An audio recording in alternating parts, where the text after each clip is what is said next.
Hi everyone, Gian here. Our Bible verse for today is all about Esther 4 verse 15 to 16. So patungkol to sa how to make a decisions. Ang making decision is inescapable. Hindi mo siya pwedeng takasan kasi everyday gumagawa tayo ng decision maliit o malaki. The moment na kasi subukan mong takasan ang pag-decide, ang paggawa ng decision, that moment na tinakasan mo yung paggawa ng decision is nag-decide ka na. Ano yung decision mo? Tumakas ka. That's why maliit o malaking bagay, we are capable of doing something to decide. At mas maganda being a Christians, we need the guidance of our Lord sa mga decision na ginagawa natin. And mas maganda na kalooban ng Diyos yung decision na ginagawa natin at nagbibigay ng kalugaran sa Kanya. So, ang topic natin for today is all about Esther. Esther is the most prettiest girl in the Bible. Pinsan siya ni Mordecai. So, yung position ni Esther is next to the king. Meron siyang masabang balak kay Mordecai laman sa mga Hudyo. Gusto niya ubusin lahat ng mga Hudyo. Kasi unang-una galit siya kay Mordecai. Pangalawa, yung mga Hudyo kalaban ng lahi nila ng mga Agagites.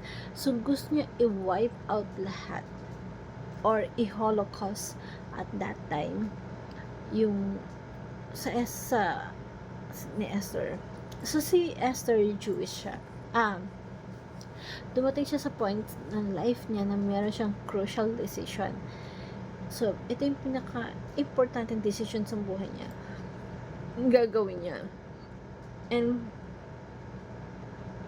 paano ba mag-decision kapag dumarating tayo sa buhay natin na pinaka-crucial decision? Anong pinaka-the best? Ganun. So, like, mag-abroad ka ba? Or mag-business ka ba? Or magpapakasal ka ba? So, maraming opportunity. Pero, ano i-grab natin? So, when it comes to family relationship, when it comes to job offer, when it comes to business, when it comes to study, what course you take, maraming decision. There is a crucial decision na makaka-apekto ng buhay natin and for the rest of our life. So, kailangan talaga natin ng God's guidance, ng gabay ng Diyos. And si Esther, nandun siya sa crucial point of her time. Nagagawa siya ng desisyon na ang consequences is either mapatay siya at lahat ng Hudyo or maligtas yung mga Hudyo. Pero, ang danger kasi, meron kasi silang rule during that time. And sabi dun sa Bible, sa usapan nila ni Mordecai, pag lumapit ako sa king nang walang pahintulot para iligtas yung mga Hudyo, sabi niya, pag hindi naging merciful sa akin, hindi na-extend yung center, papatayin si Esther. Buhay niya yung kapalit. So, bawal kasing lumapit sa king nang hindi pinapatawag ng king kahit asawa ka pa ng hari. So, ang tindi ng panahon na yun, di ba? Imagine kahit asawa ka pa ng hari, hindi ka basta-basta pwede makalapit. So, hanggat di pinapatawag, hindi pwedeng lumapit, diba? So, noon yon, hindi na ngayon. So, hindi mangyayari yan ngayon. So, yung mga asawa ngayon is makikialam at makikialam sa buhay. And for the good reasons naman yun. So, si Esther, nandun siya sa crucial point of her time na pag lumapit siya sa king, pwede siyang mamatay. Kasi hindi naman siya pinapatawag ng king. Pero pag hindi naman niya ginawa yun, papatayin pa rin kasi yung mga Hudyo. Pero possible, si Esther makaligtas. So, sabi dito, sa verse 15 to 16, yun. Then Esther sent this reply to Mordecai, Go gather together all the Jews in Susa and fast for me.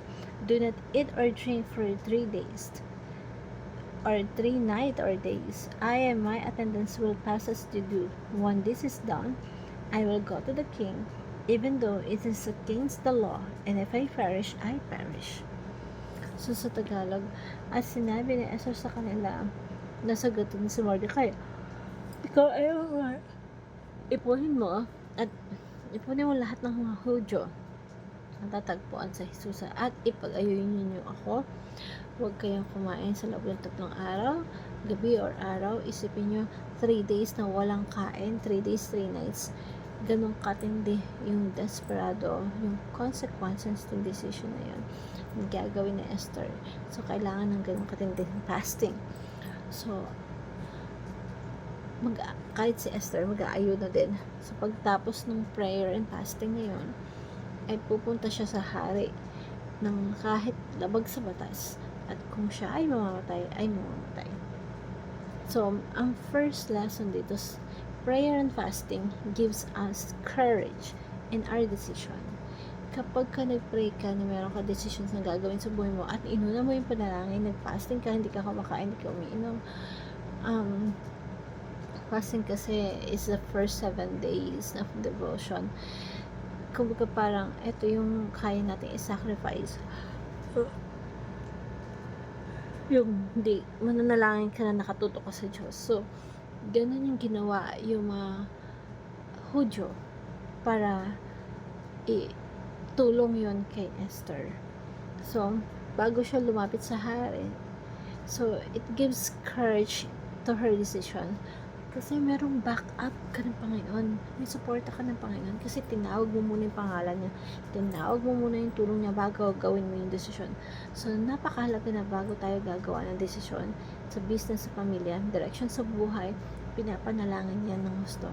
Binababad muna ng panalangin. Kasi pag hindi mo binabad ng panalangin, saan kukuha ng courage, ng lakas ng loob para sumaba ka sa gera mag-isa? Kailangan natin ng Diyos. Kailangan natin backup ng Diyos, ang pabor ng Diyos. So, fasting gives us courage in our decision. Prayer and fasting give us peace in our decision. So, pagtapos ng prayer and fasting, pupunta siya doon sa hari kahit labag sa batas. Pero kahit na sabihin mong mamatay daw si Esther, mamamatay siya na may peace. Bakit? Kasi nasa kamay na ng Diyos yun. In the first place, nilapit na sa Diyos yung sitwasyon. So, napakahalaga na sa decision making natin, inilapit mo muna sa Diyos. Binabad mo muna sa panalangin para magkaroon ka ng kapayapaan. So, parang Lord, kung ano man mangyari, bibigay ko sa inyo to. Sa atin naman, kung whatever happens sa pinag-pray natin, tatanggapin natin na may kapayapaan tayo kasi pinag-pray na natin.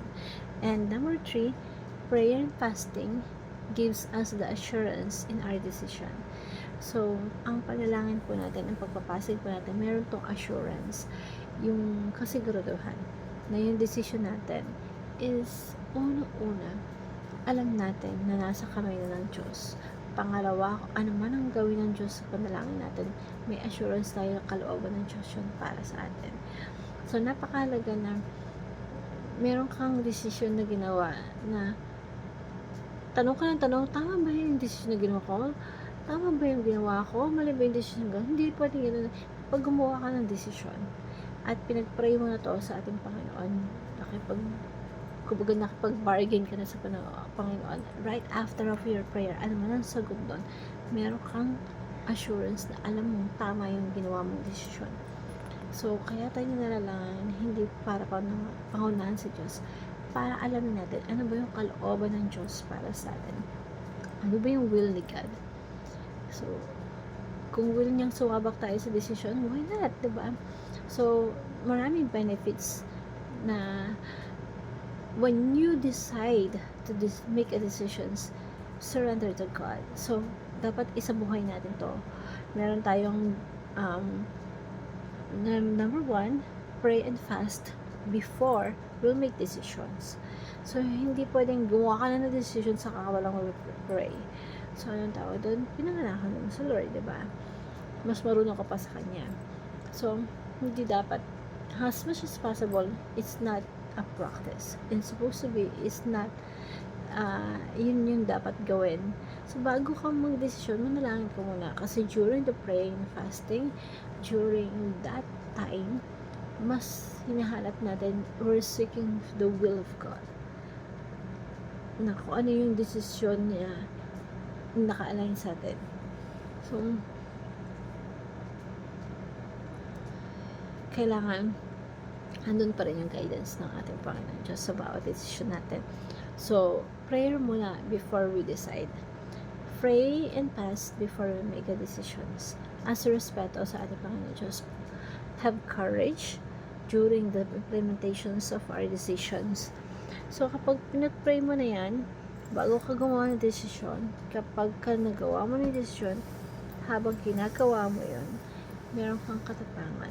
Bakit? Kasi nag-pray mo na eh. May backup ka na whatever happens, alam mo, hindi kanya pababayaan sa decision na gagawin mo. So, huwag ka na mag-alala pa. Huwag mo nang isipin pa. Kasi nga, pag nag-isip ka pa, ibig sabihin hindi ka nagtitiwala sa surrender na binigay mo. Pag nag-aalala ka, nagdududo ka sa Panginoon, diba?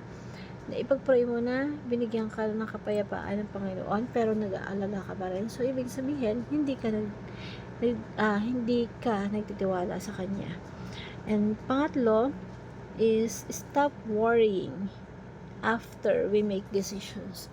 So, kapag pag-pray mo na sa ating Panginoon Diyos yung decision making mo, you have to stop worrying. Kasi, lalo na ibinigay mo na sa Kanya, magtiwala ka sa Kanya na whatever happens, yung decision na binigay niya sa iyo, na inalaw niya mangyari sa buhay mo, merong magandang purpose yan. Bakit? Hope you like this verse. Thank you everyone and God bless. Make sure that before you decide, you surrender everything to God.